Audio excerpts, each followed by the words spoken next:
Précieux téléspectateurs, bienvenue à notre émission Lampe Plus.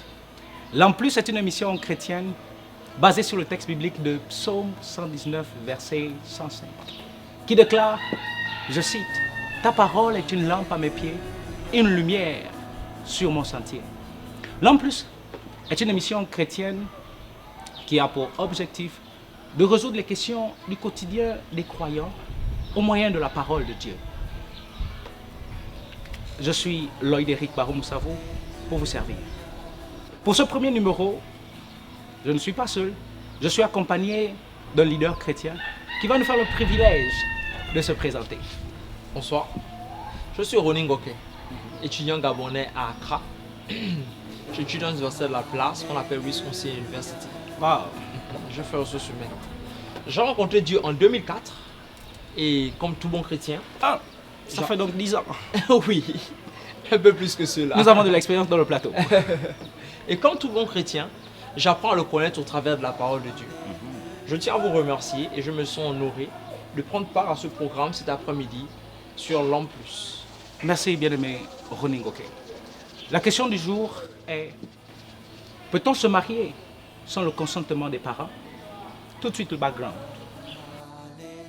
Nous avons constaté que beaucoup de jeunes chrétiens vivant à l'extérieur de leur pays d'origine se lancent dans le mariage sans l'accord de leurs parents. Est-ce sage? Est-ce biblique? Après ce background, Monsieur Ronin Ngoke, qu'en pensez-vous? Il est nécessaire de faire comprendre aux jeunes chrétiens que le mariage, c'est la célébration d'une union. La célébration publique d'une union libre et volontaire entre un homme et une femme qui s'aiment. Et qu'il y a très peu d'instances dans lesquelles la Bible soutient un mariage sans le consentement des parents. Et l'une des raisons incluses voudrait que les parents des conjoints impliqués soient décédés et qu'il n'y ait personne pour les soutenir dans cet engagement. Parce que la norme biblique voudrait que les parents bénissent et prennent part, si possible, à la cérémonie de mariage. D'accord. Nous avons le cas très simple de Adam et Ève, où Dieu fait office de parents. Dans Genèse 1, à partir du verset 28. Effectivement, il est leur père. Oui, Dieu unit Adam et Ève et il fait office de parents. Ensuite, on ira dans Genèse 24, à partir du verset 4 à 8. On va se rendre compte qu'Abraham joue le rôle de père pour son fils Isaac dans la cérémonie de mariage. Exactement. Et il est nécessaire pour les jeunes chrétiens aujourd'hui de comprendre que la décision, l'implication parentale est obligatoire. Éphésiens 6, 1 à 3 nous dit, aux enfants, obéissez à vos parents selon le Seigneur, afin que vous viviez longtemps. Cela implique la décision sur le mariage. Et quelles en sont les conséquences? Je veux le dire, les répercussions sont grandes et à long terme. Genèse 1, 28, Dieu bénit le mariage d'Adam et Ève en disant, soyez féconds, multipliez-vous, remplissez la terre et soumettez-la. Quel serait l'inverse si ce n'est une malédiction? Par exemple, des problèmes liés à la solitude, des conflits dont on ne trouvera pas la résolution, des manques d'orientation dans la vie.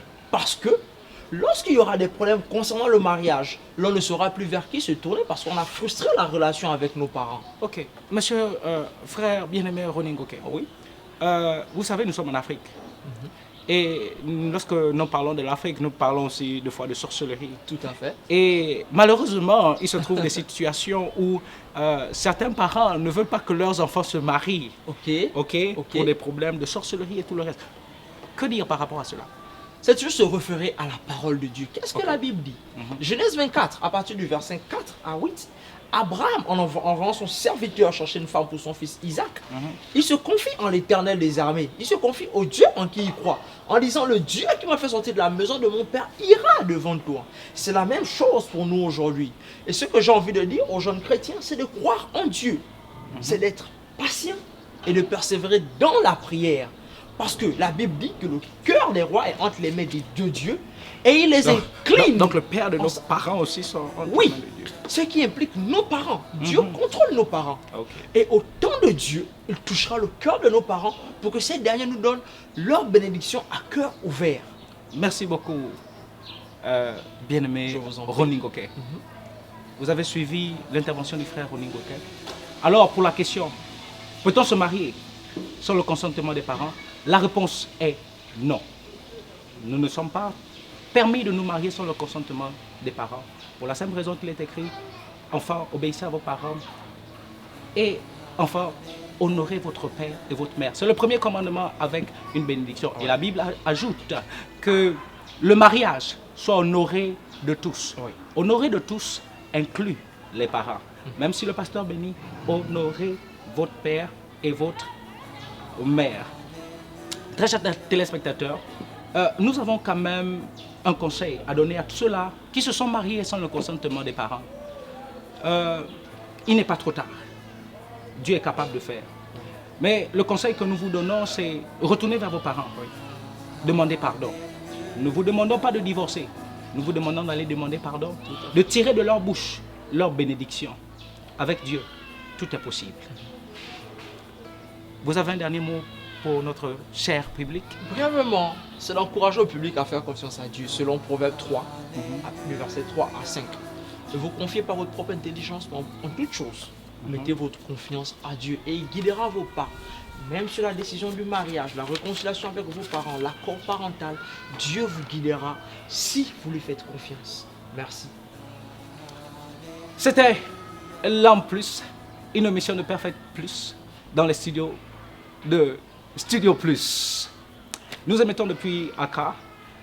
Nous vous invitons à suivre à très bientôt notre prochain numéro qui sera, je vous l'assure, très intéressant. Nous vous remercions. Shalom à vous.